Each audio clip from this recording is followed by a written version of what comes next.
Welcome to The PA is In, the show created by PAs for PAs, where codependency with your supervising physician is a thing of the past, optimal team practice is the future, and physician associate has taken the place of physician assistant as the professional title of choice. I'm TRACY Bingaman, and I'm obsessed with redefining what success as a PA looks like and what it feels like. Here you'll find the mindset shifts, systems, and processes I use to escape healthcare burnout and integrate my work into my life. Work-life balance is a myth, and an integrated life where you thrive professionally, not a balancing act, is the goal here. My mission is to help you to grow into a unicorn PA who loves their job, has abundant energy, time to spare, and work-optional financial freedom. The PA is in. Welcome back to another episode of The PA is In. Today's guest is Dr. Samuel Dyer. He is the CEO of the Medical Science Liaison Society, or the MSL Society. He has over 25 years as an MSL and is going to talk specifically about what this profession is, who is eligible for candidacy, and how to land your first job as an MSL. If you are sick of bedside clinical medicine, if you're struggling with burnout, but you have this expertise and you want to share about medicine and science with the world, this is an episode that you are not going to want to miss. Without further ado, here he is, Dr. Samuel Dyer. Dr. Dyer, welcome to the show. Thank you so much for being here. Thank you, TRACY. I really appreciate it. Thank you very much for having me. I'm very excited to be here. Awesome. So if you could take a moment to introduce yourself to our guests, tell us a little bit about you and what you do. Yeah, absolutely. So I am the CEO of the Medical Science Liaison Society, and we call it the MSL Society for short. The MSL Society is a 501c3 nonprofit organization. In fact, the only organization focused on the global MSL career. I've been very fortunate to spend now 25 years of my career working in the MSL space. So I started as an MSL back in 2000 for a company called Merck, and then of course moved into management and executive management. I've had the opportunity to live in 11 different countries, managing MSLs and operations in more than 60 countries.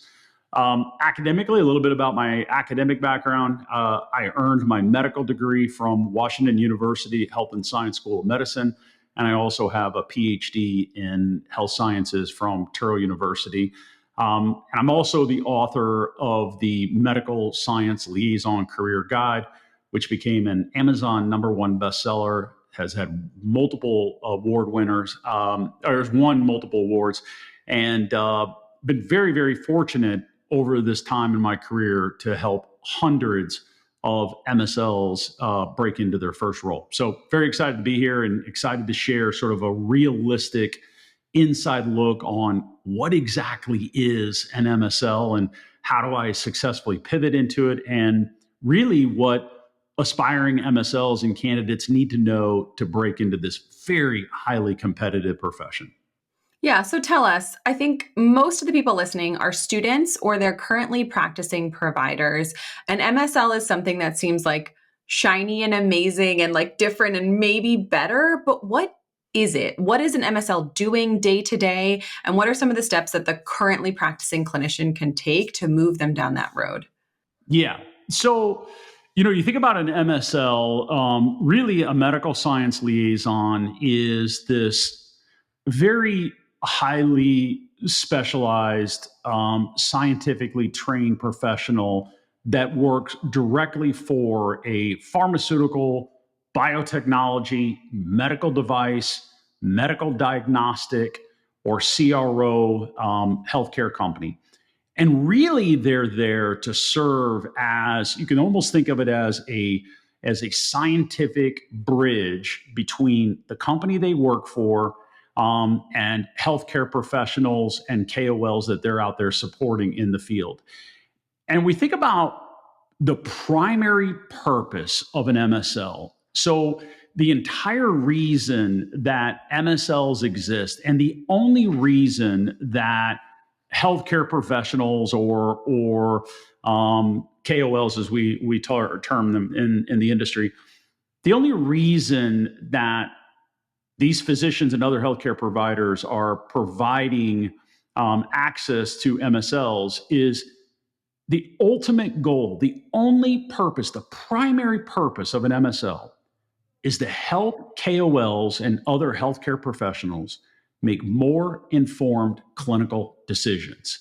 And we do that through sharing of unbiased, evidence-based scientific information. And our ultimate goal of an MSL is to indirectly improve patient outcomes by providing scientific understanding. That's it. And so that really is, in a very succinct way, of what is an MSL and what's the purpose of them? Why do we even have them? Yeah.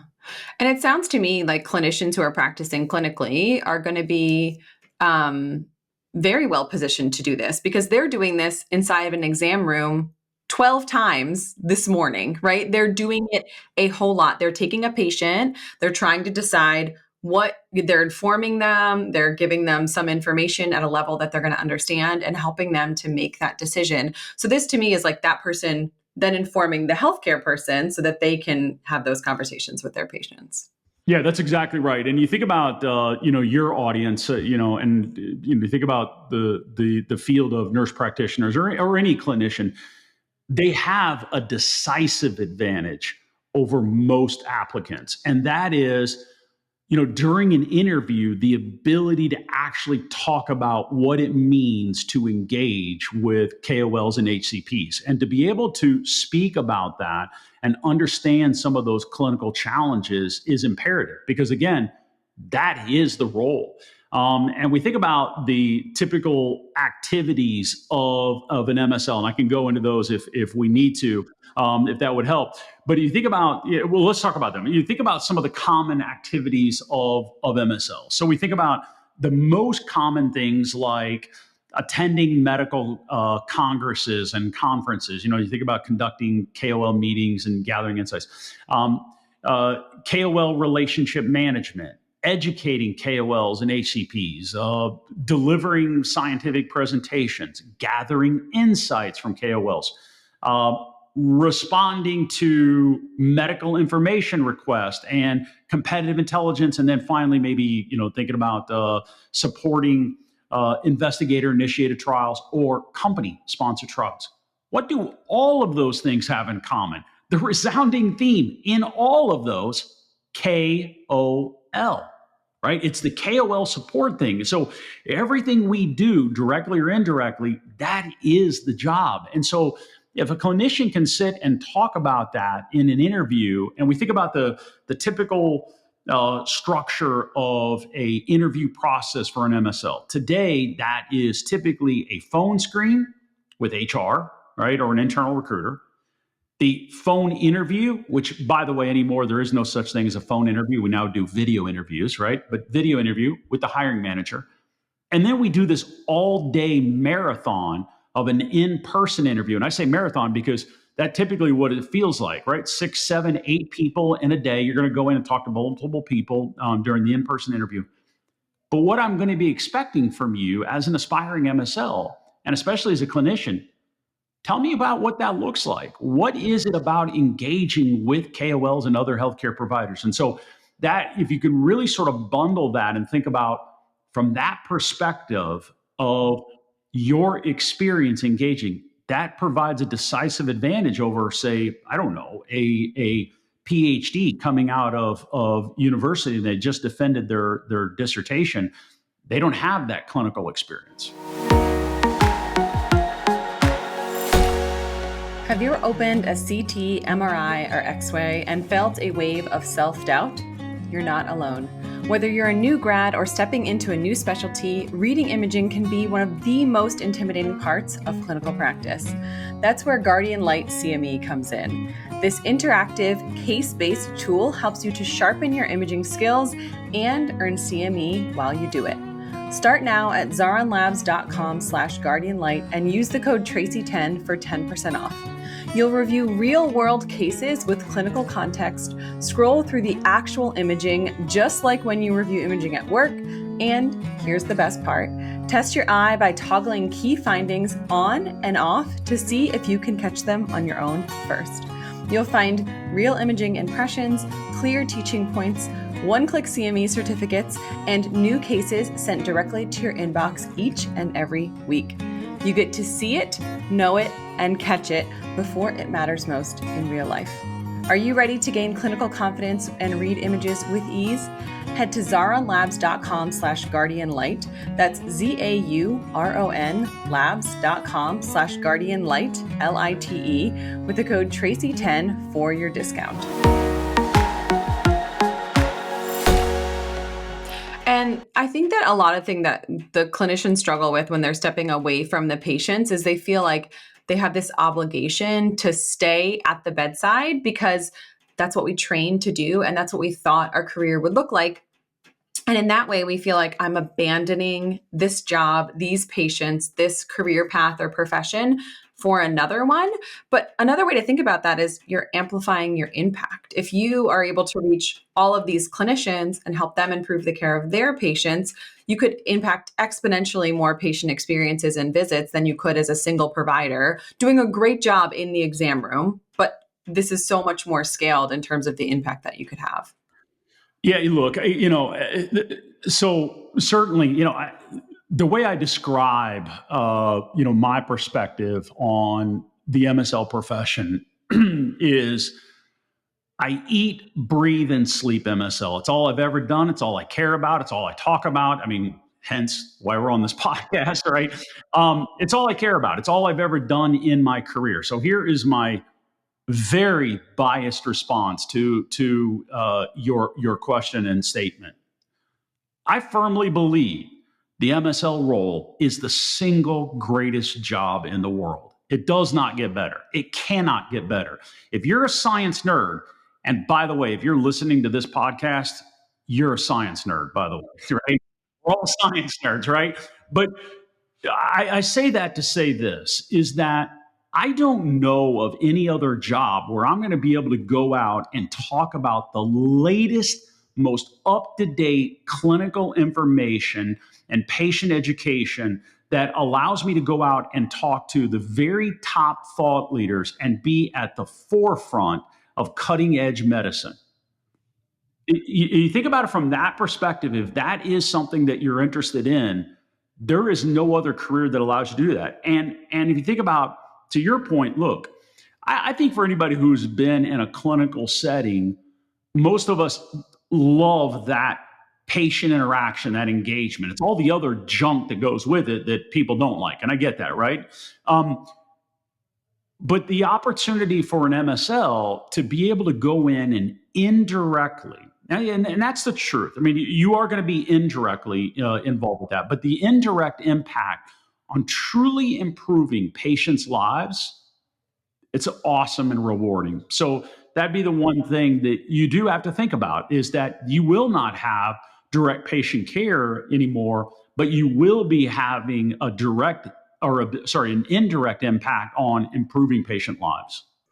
And I think the thing that holds so many clinicians back is they think if they go into industry, they're going into sales. Because oftentimes the clinician who is interacting with people in industry, it's the sales rep from the asthma company, it's the sales rep from the device company.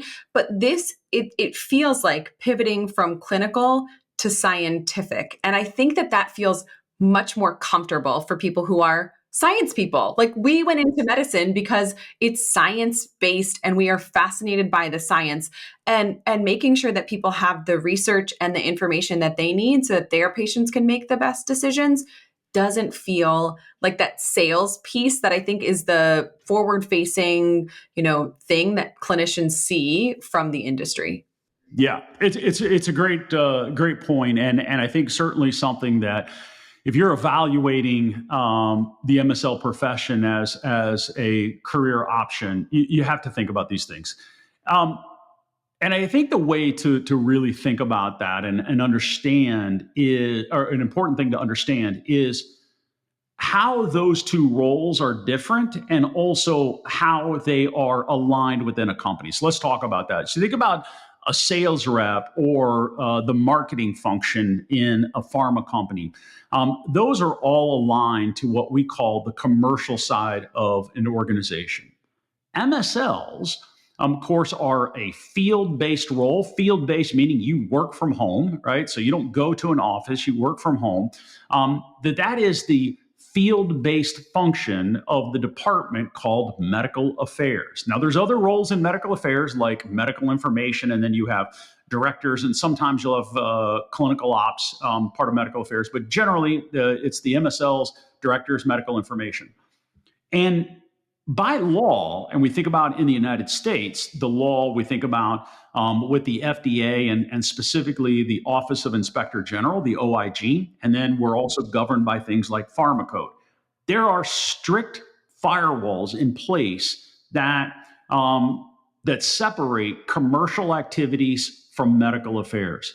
And so as an MSL, you are certainly not going to be expected, and frankly, it's illegal to go out and have any sales initiatives in any way. So these roles are separate, distinct, and the activities are very, very different. And the roles and responsibilities are very, very different than a sales rep versus an MSL. But that said, this is a really important point. And I have, over the years, as I mentioned, I've managed MSLs all over the world. I've interviewed aspiring MSLs and have hired lots of aspiring MSLs over the years as well. And one critical mistake that I see a lot of aspiring MSLs make in an interview is either directly or indirectly, they'll come across with the attitude of, I hate sales reps. I don't like sales reps. I don't want to be around sales reps. I don't want to work with sales reps. But I think you need to understand, if you're thinking about an MSL role, you need to really understand the business side of things. And that is, you're going to work for a company that sells drugs, period. And that means that and we think about it from the janitor to the CEO, everybody in between, directly or indirectly, as is an MSL, they're going to be expected to contribute to that bottom line. There's nothing wrong with that. It's just our roles and activities are different. No one's going to ask a janitor to go out and be a sales rep, just like we're not going to ask an MSL to go out and be.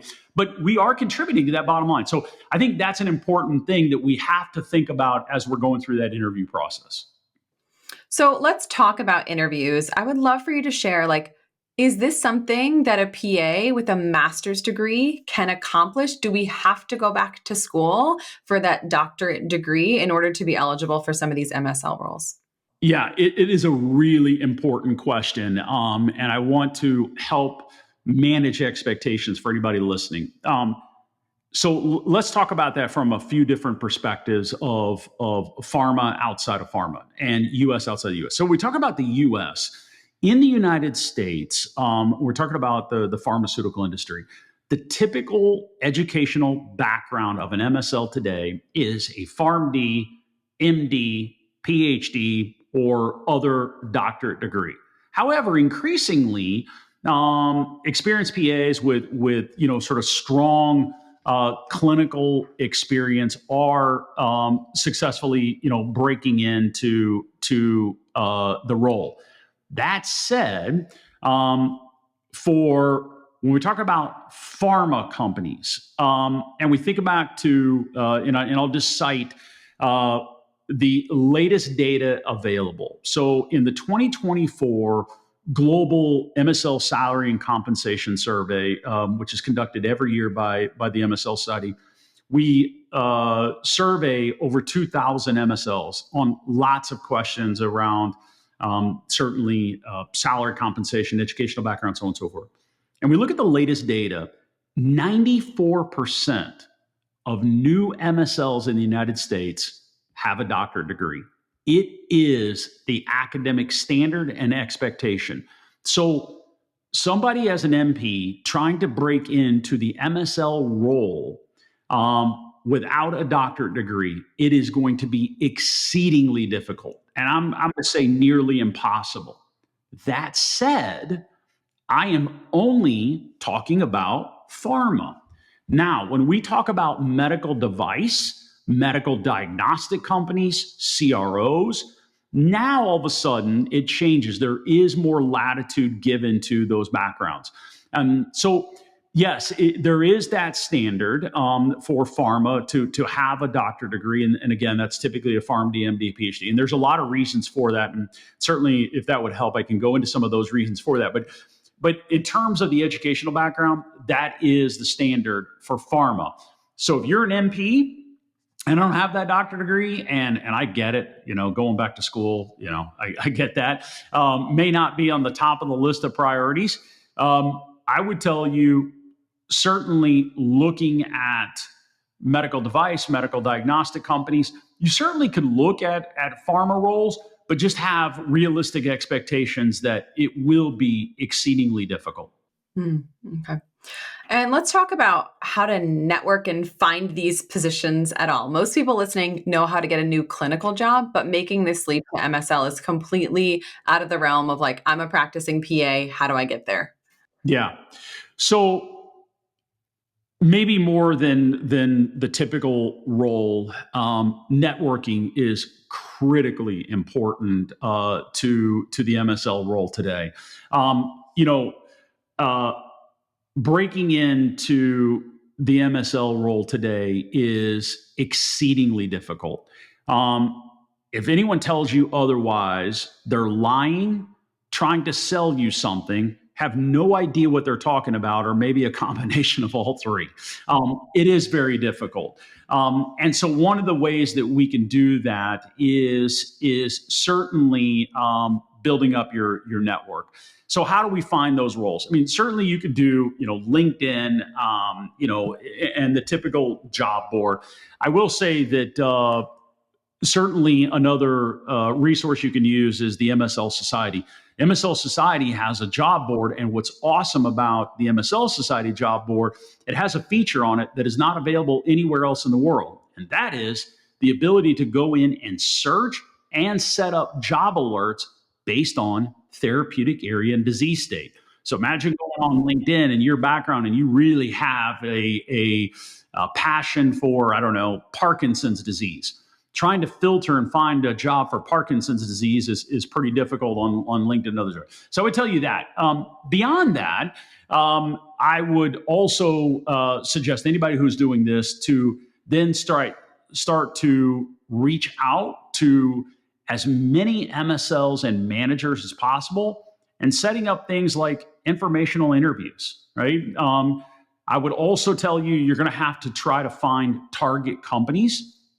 So what I mean by that is, if you want to exponentially increase your chances of breaking into your first MSL role, I would tell you, only apply to roles in which you can absolutely position yourself as an expert in X, and X needs to match the job description.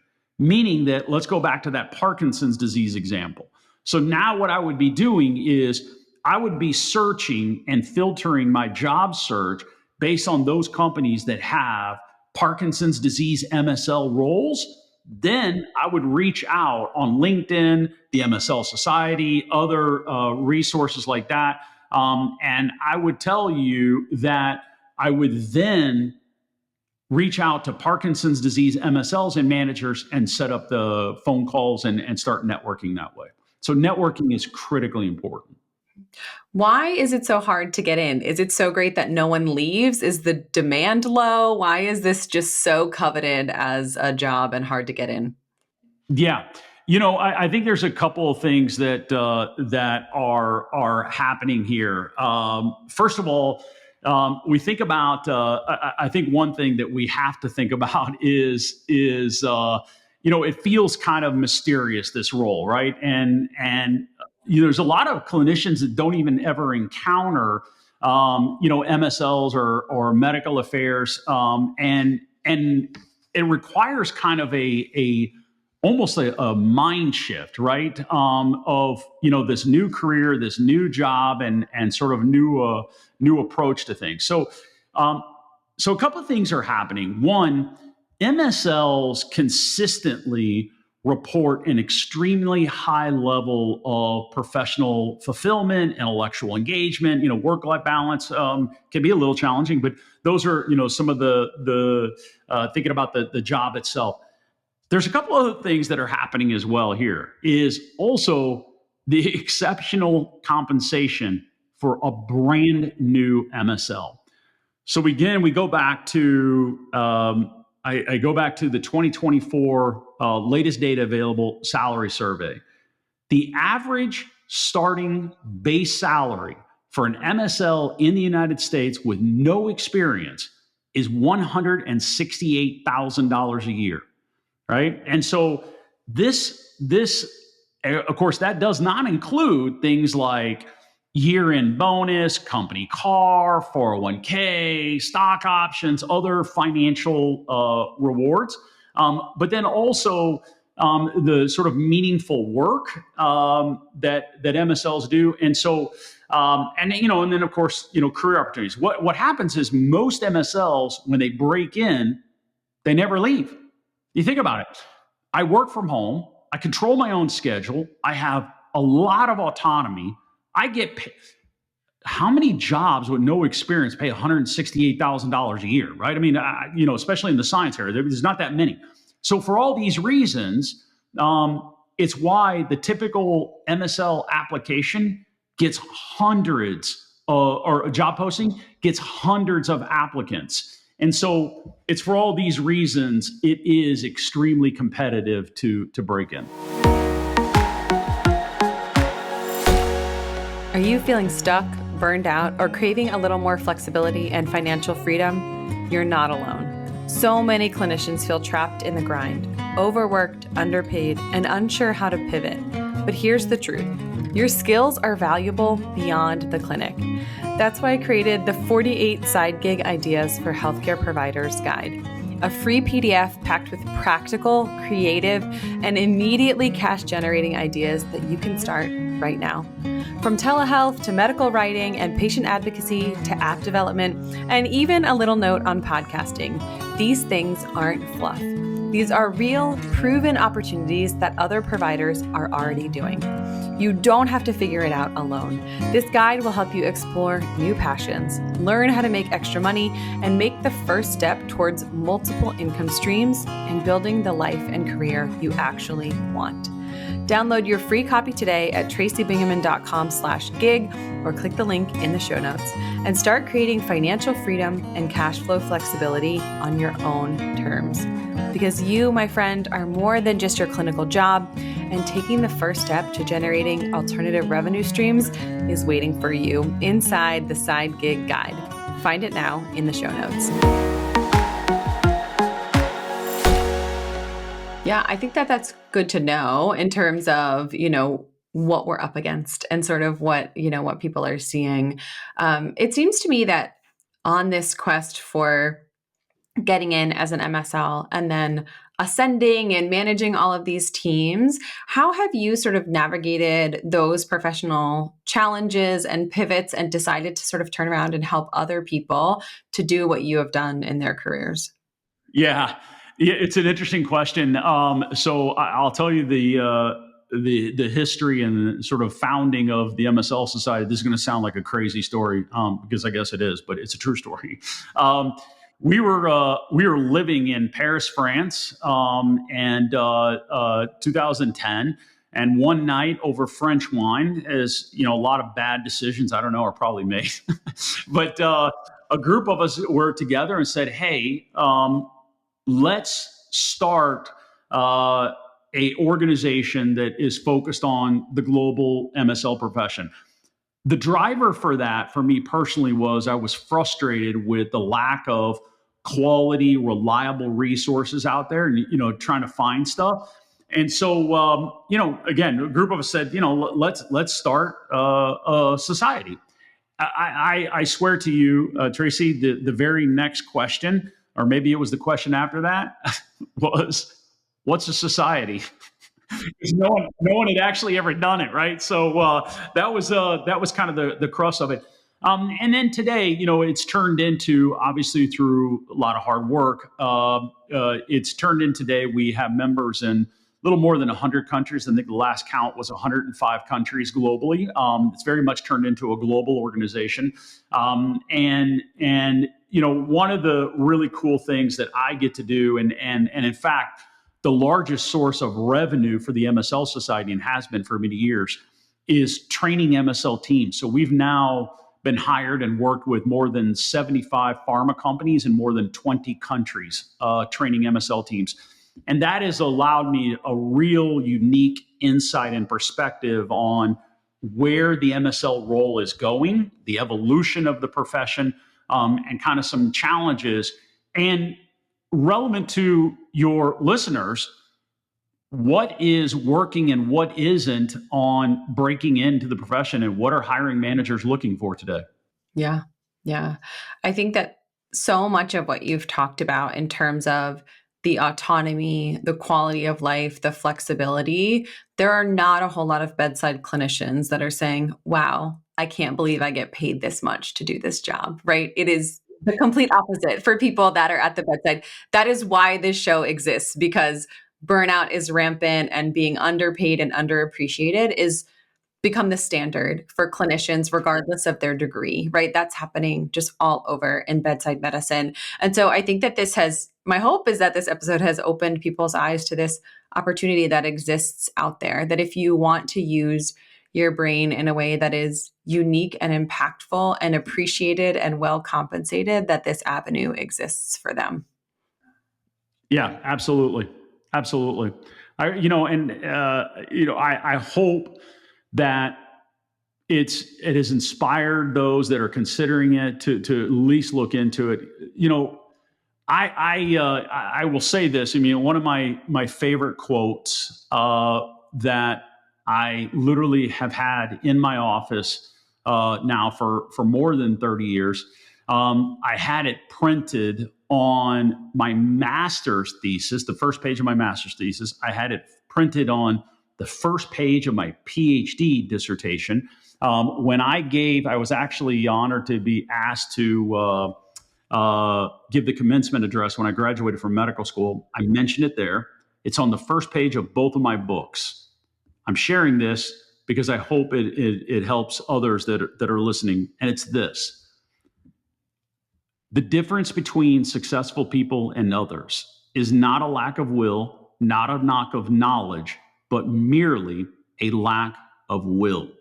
And so that is the definition of perseverance. So if you want to become an MSL, put your head down and go to work, right? And do the work. It is very competitive, but it doesn't mean that it's impossible, right? It just means that you're going to have to do what it takes to uncover those things that hiring managers are looking for. And again, you think about your CV and a phone interview, in-person interview. Throughout the interview process, a couple things are really important. The three most important words: match, match, match, right? So match your CV, match your experiences with the role, and you think about, you're going through and you're writing your CV and you're putting that together. I would tell you, on your laptop, your desktop, whatever you're using, your iPad, whatever, on the left or right, you choose which side. On one side, you've got the job description. On the other side, you have your CV, and I'd be going bullet by bullet, line by line, addressing everything in that job description, because that really is the key. And one more thing here that I think is really important. We asked several hundred MSL hiring managers in a global survey, what are those things that you're looking for? What's most important when you're looking at a CV and throughout the interview process? Number one reason why most candidates are eliminated during the hiring process: poor communication skills, right? And so why is this important? I always say this: the MSL role is not a scientific role. The MSL role is a communication role through science. You can be the most scientifically astute person and know all the clinical data, but if you can't communicate it, yours useless to somebody as a medical tech. And so one of the things that we always say, I've said this many, many years, I'll say it here, probably other people who are listening have heard me say this as well. I always say this: don't be weird, right? Throughout the interview process, be personable, be friendly, but don't be weird, right? And so these are, things that it's going to be hard to pick up a book and understand that. Yeah, absolutely. So for the listener who is very excited about this possibility, maybe they just learned about it for the first time. Maybe MSL has been one of those things that they've sort of seen and thought about and thought, I'm ready to take action. Where can people go to learn more about the MSL Society, find your book, follow along, and learn from what you're doing? Yeah, you can go on the MSL Society. It's www.themsls.org. You'll find a plethora of information there. My book is available on Amazon. It's called The Medical Science Liaison Career Guide, How to Break Into Your First Role. I would tell you to pick that up.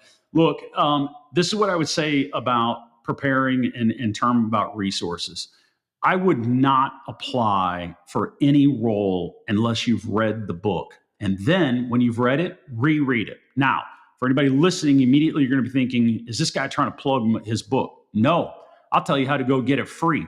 Go to your local library and do an interlibrary loan. What I'm trying to tell you is don't do it. Don't apply to those roles. And if you go on Amazon, I mean, it's been reviewed by, 300 plus reviews of people that have actually used it to break in.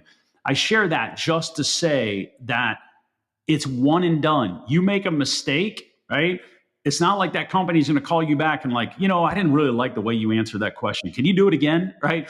That's not going to happen. And so that pressure is there, but it's really about all in that preparation. And one more thing that I think is really important to say is you do not need to spend money to break into the MSL profession, not even my book, right? What my book does is greatly reduce the learning curve and the resource from the MSL Society. But there's a lot of people selling ridiculous services on LinkedIn and others. And I would say this is, most of these people have never hired or managed an MSL a day in their life. Be careful where you get information. Information is important. I would take all of it. I would try to build it all, build my profile, be prepared as much as possible. But I want to really stress, you don't need to spend money to break into the MSL role, but you must be fully prepared. Awesome. Well, thank you so much for opening our eyes to this profession and for sharing how wonderful and fulfilling and autonomous it can be for clinicians. I really appreciate you coming on the show. You're welcome. It's been an awesome, fantastic conversation. And thanks again for the opportunity. I would say for anybody, again, listening, if you're considering the MSL profession, again, my perspective, I think it's the most rewarding, impactful careers in all of healthcare. And so, again, highly competitive, but the real success of the profession comes from being, and breaking in is really about being strategic, prepared, and resilient. I don't know about you, but I love any conversation that takes something that you have seen in the distance and thought, that feels like a unicorn job, and has demystified it and told us exactly what it's like to get that job, to do that job, and to understand how MSLs are making a difference in the world. Even if this episode only told you that you don't want to be an MSL, I hope that you have a better, deeper understanding of what these team members are doing, who they're communicating with, and who they are working for. Thank you, as always, for tuning in to another episode of The PA is In. If you could do me a favor and leave a review or send this to that friend who's been thinking about getting a job as an MSL, that is how our show grows. It is totally dependent on you finding us and other people finding us as well. So when you share, like, and leave a review, that is so unbelievably helpful. That's all for today. This PA is out. Congratulations. You've just joined an awesome club. By listening to a full episode of The PA is In, you are officially on the Unicorn PA team. Welcome aboard. What most team members do is they subscribe to the podcast because that allows them to automatically get the latest episode of the show. The life of your dreams exists on the other side of taking action. Keep making small shifts and keep getting better. Your life will improve, your career will soar, and you will have the confidence you need to create your own success. I will see you in the next episode. This PA is out.